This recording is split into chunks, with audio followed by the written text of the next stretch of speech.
Today, itry natin itong waist trainer ni Hattie Diary. I've tried other waist trainer before, pero ito yung first time ko to try itong Hattie Diary. But before that, i-measure muna natin yung ating bewang.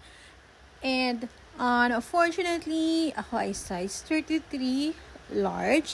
And I'm documenting this because I'm planning to use this waist trainer for a month and see what happened kung effective talaga siya. So, nakikita nyo talaga malaki yung tiyan ko. Iniipit ko lang para hindi mukhang botete.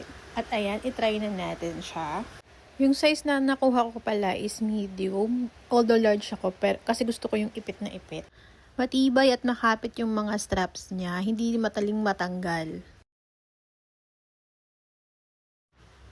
At meron tong 5 bones. Eto siya, oh. 1, 2, 3, 4, and 5. Ganito siya kahaba. Ang price nga pala nito, 250 to 300, depende dun sa available na voucher and sizes. Ayan natin, try na natin. Start tayo dun sa my upper part. Ayan, upper abdominal part. And then dun sa lower. Here. And then, dito sa gitna.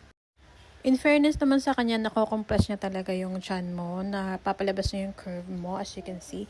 At kahit ganyan yan, breathable yung tela, at literally, nakaka-breathe ka talaga kasi yung ibang mga waist trainer, halos hindi ka na makahinga. So, follow me, sundan niyo ako sa part 2 nito. Check natin kung after 1 month, effective nga ba talaga siya.